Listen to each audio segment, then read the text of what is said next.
let's talk a little bit about the contract Jose Ramirez signed last year and how important that was to this franchise. 7 years, $141 million. Had they not got that deal done at the end of spring training, there's a very good chance that he would have been traded probably to San Diego, although Toronto was trying to get him too for, more Padres prospects. Cleveland would say you can never have enough Padres prospects. And that was probably what was going to happen. But Jose's kind of like Francona. I mean, Francona, anywhere during this time, could have gone on the open market. By the way, the only manager in the big leagues Jose's ever played for is Francona. So he just thought, this is a good situation here. People don't bother me. I think you saw what happened to Lindor. When Lindor went to the Mets. Yeah. And all the New York stuff and the contract and here. I mean, they're going to build a statue to this guy here. They really are.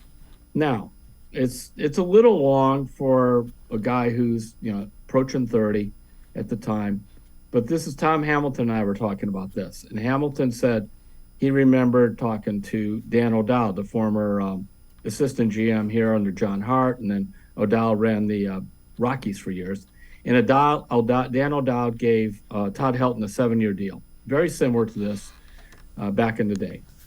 And he told Hamilton, he said, I probably at the end of it, I'll think, gee, that contract was maybe too long.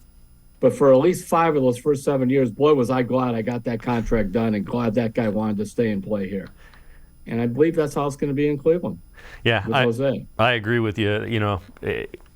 I want to see him with a guy like Josh Bell, and if they can add even another one, let's see what he does with some guys hitting behind him as well.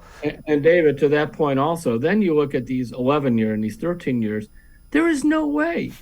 Or like Miguel Cabrera, I think is still under contract. The man is older than me, and I've been getting Medicare for a couple of years. He's still under contract.